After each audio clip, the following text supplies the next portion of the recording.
안녕하십니까. 에덴성에 오신 것을 환영합니다. 이 영상을 통하여 하나님의 뜻이 무엇이며 그 뜻이 어떻게 이루어지는지, 그리고 그 가운데 에덴성의 역할은 무엇인지 소개해 드리도록 하겠습니다. 하나님께서는 성경을 통하여 당신의 원하시는 뜻을 알려주셨습니다. 그런데 성경을 읽고 하나님의 뜻을 아는 것은 쉽지 않습니다. 왜냐하면 하나님께서 많은 상징과 비유를 통하여 그 뜻을 말씀해 놓으셨기 때문입니다. 하나님은 왜 그렇게 하셨을까요? 그 이유는 하나님께서 예정하신 일을 이루실 때가 되기 전까지는 사람들이 그 내용을 알기를 원치 않으셨기 때문입니다. 만일 하나님의 계획을 아무나 알 수 있다면 가짜 주인공이 수없이 나타나서 자신이 진짜라고 주장할 것입니다. 그렇게 했음에도 오늘날 수많은 사람들이 성경을 왜곡하며 자신이 하나님이다, 예수다, 성령이다 등등 거짓된 주장을 하고 있습니다. 그런데 하나님의 뜻이 이렇게 감추어져 있다면 하나님을 믿는 사람들이 어떻게 하나님의 뜻을 알고 이루어 드릴 수 있을까요? 바로 그런 이유 때문에 성경에는 하나님의 일을 할 존재가 예정되어 있어서 그에게 하나님의 뜻을 알려주겠다고 약속하고 있습니다. 예수님은 이기는 자에게 흰 돌을 주겠다고 하셨는데 그 돌 위에 기록된 새 이름은 받는 자만 안다고 하셨습니다. 그러므로 그가 진짜 하나님의 종이라면 흰 돌에 기록된 새 이름이 무엇인지 설명할 수 있어야 할 것입니다. 흰 돌은 예수님을 상징합니다. 예수님은 자신이 건축자들의 버린 돌이며 집 모퉁이의 머릿돌이 되었다고 하셨습니다. 그러므로 그 돌 위에 기록된 새 이름은 예수님의 새 이름으로 그 이름은 하나님의 말씀을 뜻합니다. 이 말씀은 예수님께서 하나님께로부터 받으신 7인으로 봉한 책에 기록된 하나님의 뜻입니다. 예수님은 십자가를 지시고 이기셨기 때문에 그 책을 받아서 보실 수 있게 되셨습니다. 오늘날 하나님의 뜻은 에덴 성회를 세운 이영수 총회장을 통하여 이루어지고 있습니다. 그 일은 마지막 때 하늘 군병들을 만들어 하늘 군대를 완성하는 마지막 추수입니다. 이영수 총회장은 하나님의 지시에 따라 알곡 성전을 건축하고 이 성전에서 하늘 군병을 만들고 있습니다. 이 성전은 알곡을 거두도록 성경에 예언된 장소입니다. 이 영상을 통하여 이영수 총회장이 하는 말과 성경을 비교하여 그가 하나님께서 예정하신 하나님의 종이 맞는지 판단해 보시기 바랍니다.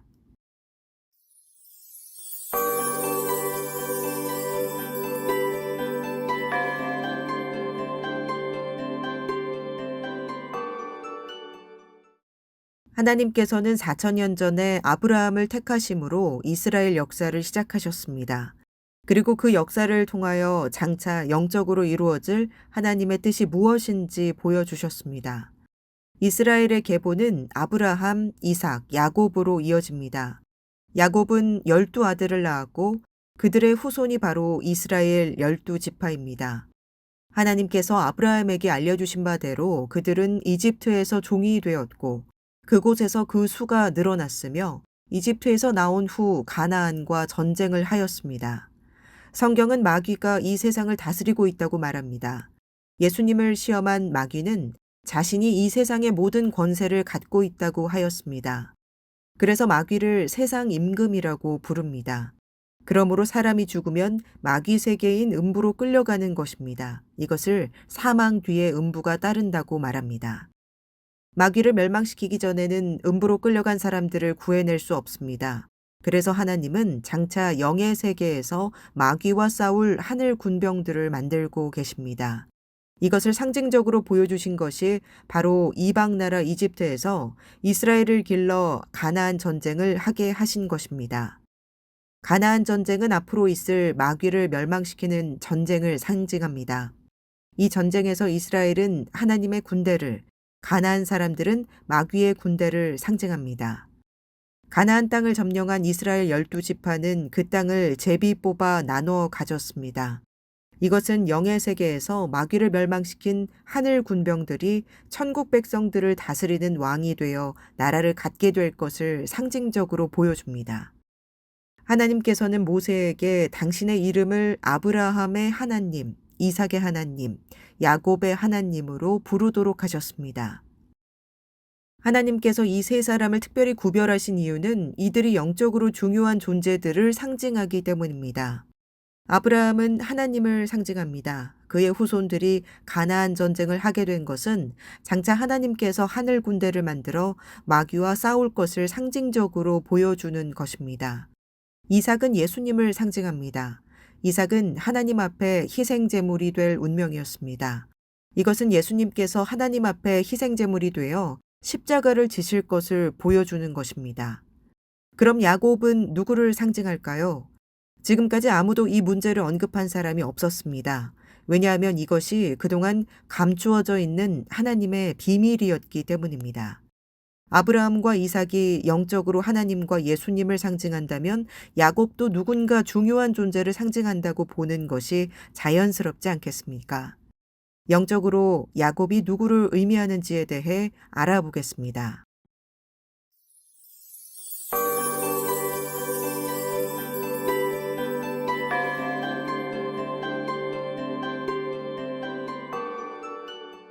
하나님의 역사의 목표는 하늘 군대를 만드는 것입니다. 그 이유는 하나님께서 그들을 데리고 마귀를 멸망시킴으로써 인류를 구원하려고 하시기 때문입니다. 그 후에 심판을 하고 천국 백성을 만드는 것은 어려운 일이 아닙니다.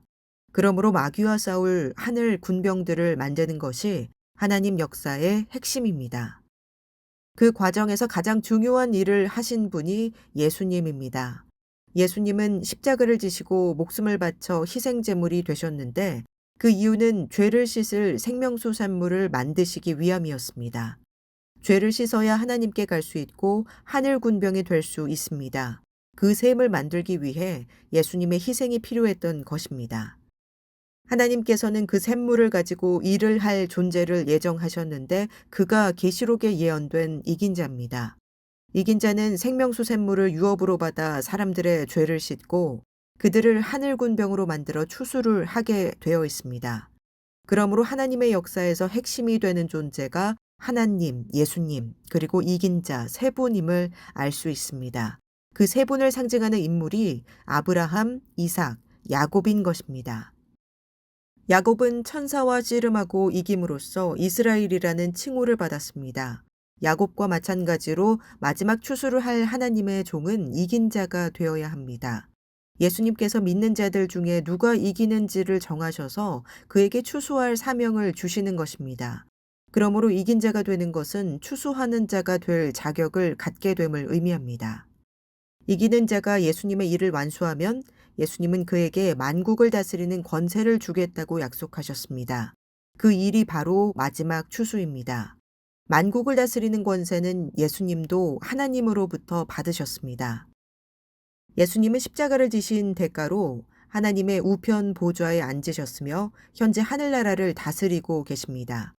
예수님은 이기는 자에게 당신의 보좌에 함께 앉게 해주겠다고 약속하셨습니다. 그리고 이것은 예수님께서도 이기시고 하나님의 보좌에 함께 앉은 것과 같다고 하셨습니다.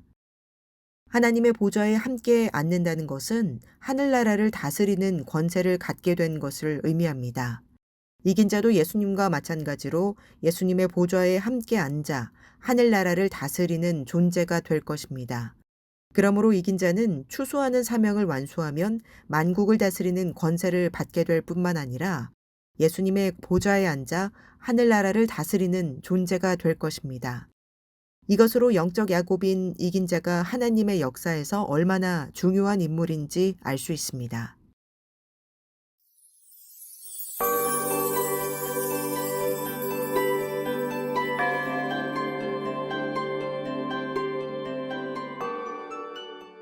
하나님은 6천년에 걸쳐 마귀와 싸울 하늘 군병들을 만들어 오고 계십니다. 하나님께서 정하신 하늘 군병의 수는 14만 4천입니다. 신학자들은 14만 4천이 상징적인 수라고 말합니다. 그 이유는 이 수가 구원받을 자들의 수라고 여기기 때문인데 창세 이후에 태어난 모든 사람들 중에서 14만 4천 명만 구원받는다는 것은 말이 안 되기 때문입니다.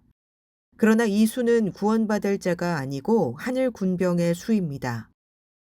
이들은 마귀 멸망 후에 심판 권세를 받게 되며 그 심판에서 구원받은 자들을 다스리는 왕이 됩니다. 그러므로 장차 천국에는 14만 4천 개의 왕국이 만들어집니다. 왕의 수만 해도 14만 4천이니 구원받아 천국 백성이 되는 자들의 수는 얼마나 많겠습니까? 그러므로 14만 4천은 구원받는 자들을 상징하는 수가 아닙니다. 6천 년 동안 하나님의 인을 맡는 자들의 수가 14만 4천입니다. 이들은 이스라엘 12지파에서 인을 맡는다고 되어 있습니다. 그런데 이 이스라엘은 상징적인 표현이며 한 나라를 뜻하는 것이 아닙니다. 이들은 예수님께서 피로 사서 하나님께 드리신 자들인데 이들은 모든 나라에서 나옵니다. 그러므로 14만 4천이 인침을 받는다는 이스라엘은 육적인 한 나라를 가리키지 않습니다. 이스라엘은 하나님의 백성을 말하는데 구약 시대에는 아브라함의 후손을 가리켰지만 신약 시대에는 예수님을 믿고 따르는 기독교인들을 의미합니다. 그래서 시온산에 예수님과 함께 선 14만 4천의 이마에는 하나님의 이름과 예수님의 이름이 있습니다. 하나님의 이름을 가진 성도들은 구약 시대에 하나님께서 만드신 하늘 군병들입니다. 그리고 예수님의 이름을 가진 성도들은 신약 시대에 예수님께서 만드신 하늘 군병들입니다. 아직 14만 4천이 차지 않았습니다. 예수님께서 하나님께 받으신 7인으로 봉한 책에서 5번째 인을 떼실 때에 순교자들이 등장하였습니다.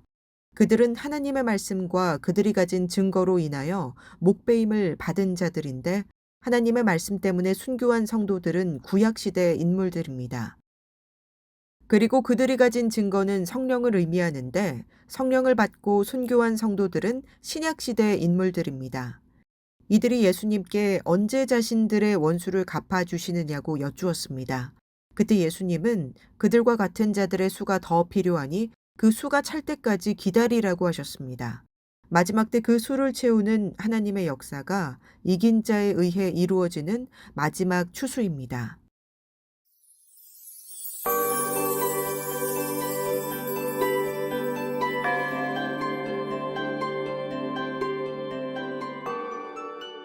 마지막 추수가 끝나서 하늘 군병 14만 4천이 완성되면 예수님께서 오셔서 마지막 때 택하신 자들을 데려가시게 됩니다.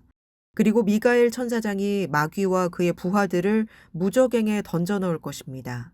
그 후 1000년 동안 하나님께서 하늘 군병들을 훈련시켜 마귀와 싸울 수 있도록 준비를 시키실 것입니다. 그리고 1000년 후에 하나님께서 무저갱을 열어서 마귀들을 나오게 하실 것입니다. 무저갱에서 나온 용은 군대를 모아 하나님의 군대와 싸울 것입니다. 마귀의 군대가 하나님의 성도들과 사랑하시는 성을 애워쌀 때 하늘에서 불이 내려와 그들을 태워버리고 용을 잡아 불못에 던지게 될 것입니다. 이 전쟁으로 마귀와 그의 군대는 완전히 멸망받게 되고 그동안 마귀에게 끌려간 영들이 음부에서 나와 심판을 받게 됩니다. 그때 하늘 군병들이 심판을 하며 그들은 심판 후에 구원받은 자들을 다스리는 왕이 되어 세세토록 왕노릇을 하게 됩니다. 심판 후에 구원받은 자들이 들어가는 곳이 천국입니다. 그러므로 천국에 들어간 사람은 아직 없습니다. 이렇게 해서 죄악으로 인해 마귀에게 끌려갈 수밖에 없었던 인류를 하나님께서 구원하실 것입니다. 이 모든 이야기는 하나님께서 마귀를 어떻게 멸망시키시고 인류를 어떻게 구원하시는지에 대한 성경의 비밀을 잘 드러내고 있습니다. 하나님의 섭리를 이렇게 설명한 사람은 기독교 역사상 이영수 총회장밖에 없습니다. 이것으로 그가 하나님께서 세우신 종임을 아실 수 있을 것입니다. 이영수 총회장은 1970년에 예수님과 함께 하나님의 보좌 앞에 나아가 하나님으로부터 마지막 추수를 하라는 사명을 받았습니다. 그 후 그는 하나님으로부터 3년에 걸쳐 하나님의 섭리를 배웠습니다. 그리고 그는 하나님의 말씀에 따라 1973년에 에덴 성회를 세웠습니다. 그는 50년이 넘도록 하나님의 뜻을 전파하며 그 뜻을 이루어드리기 위해 정성을 다하고 있습니다. 그가 성경에 예언된 대로 추수를 마치면 예수님께서 오심으로써 이 세상은 종지부를 맞게 될 것입니다. 이영수 총회장을 통해 이루어지고 있는 하나님의 역사에 대해 더 자세히 알고 싶으신 분은 교회에 문의해 주시기 바랍니다. 시청해주신 모든 분들께 감사드리며 하나님의 감동과 은혜가 함께 하시기를 바랍니다.